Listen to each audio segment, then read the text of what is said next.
We will have civil war in the streets before Biden will be prez. We are Americans. We are gonna fight. We will save America, then we're gonna shoot the traitors.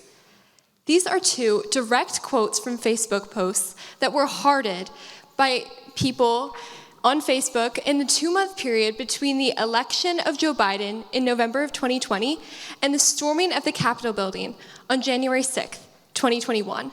This insurrection caused a great number of Americans to reflect on the state of our country, one that up until this point seemed particularly bountiful with peace, prosperity, and a sound government compared to some of the political landscapes of other countries. While it is difficult to ignore Donald Trump's role in stirring up hatred on this infamous day, what if we as a society are partially looking in the wrong place for the root of these dangerous sentiments? Facebook executives have tried to downplay the role this app had in the insurrection, but it undoubtedly allowed for thousands to speak their mind without fear of repercussions. The false promise of the safety of anonymity led to 4 casualties. Society seems to have developed a blatant ignorance toward the dangers of social media and its global assault on democracy. In order for the political state of our country to progress at all, American society must realize that social media may play a large role in modern warfare as it fosters political polarization and bipartisanship. Social media acts as a facilitator to manipulate nations without having to attack physical borders, using the instability of a partisan state.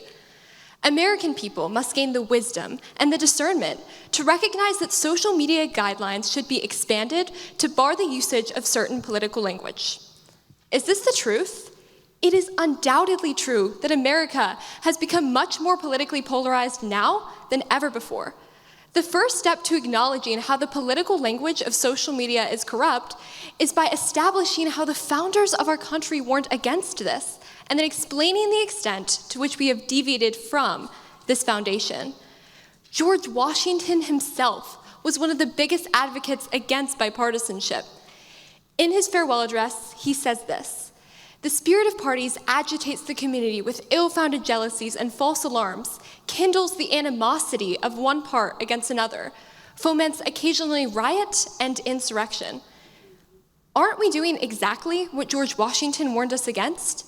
The current political discourse on social media betrays the very ideals of our nation. Additionally, the National Library of Medicine finds that in the 2008 election, social media was used for the purpose of campaign-relevant information based on facts, while in the 2016 election, social media was used to promote propaganda through the deployment of fake news and bots. We can already see the extent to which social media has been exploited for political purposes. In fact, social media endangers the very idea of truth itself because your attention online is so financially advantageous to corporations like Facebook and Instagram. So social media apps don't have a proxy for truth that's better than a single click. In the interest of actual truth, political speech on social media should be limited. Will it be fair to all concerned? One might argue that our country is also built on the idea of freedom of speech, and limiting political discourse on social media would go directly against this First Amendment right. However, most of the violent hate speech on social media would not fly as verbal free speech in the US Court of Law. First of all, speech can be restricted if it does not pass the imminent lawless action test. I ask you to consider the posts that were posted full months before the insurrection of January 6th. Were they not inciting imminent lawless action? Furthermore, libel, slander, obscenity, and fighting words are all held up by the court as non-protected forms of speech, and one will be penalized if they say something that falls within these categories. Now I ask this: don't you see all 4 of these categories of speech as you scroll on social media every day, more often than not directed at politicians? Doesn't this provide reasons for the guidelines to be more strict so that it can be fair to all concerned? Will it build goodwill and better friendships?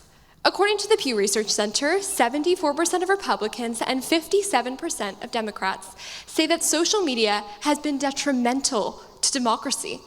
Ironically, this seems to be the one thing both sides can agree on. By limiting some of the hate speech on social media, it's simply common sense that both sides would have less reason to antagonize and more reason to cooperate. Finally, will it be beneficial to all concerned? In the country of Myanmar, anyone who bought a phone between 2017 and 2020 had Facebook pre-downloaded without a choice. Facebook's algorithmic systems then spread anti-Rohingya Muslim hate content in the use of forums and echo chambers that became widely popular throughout the country. This allowed the country of Myanmar to perform an ethnic cleansing. Thousands of Rohingya Muslims were raped, tortured, killed, and exiled because of the political messages spread on social media.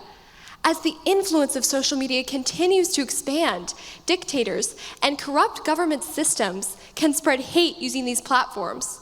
Social media apps can aid our democracy by taking down offensive posts immediately after being posted, or simply banning certain keywords.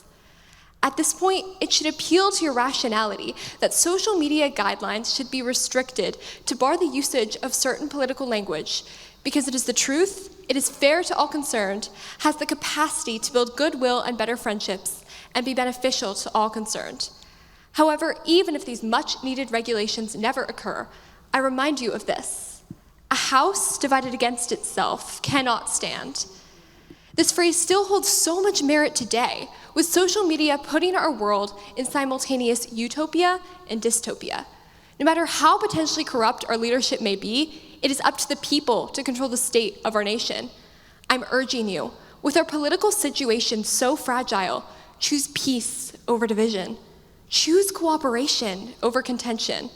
To put it simply, choose love over hate. Thank you.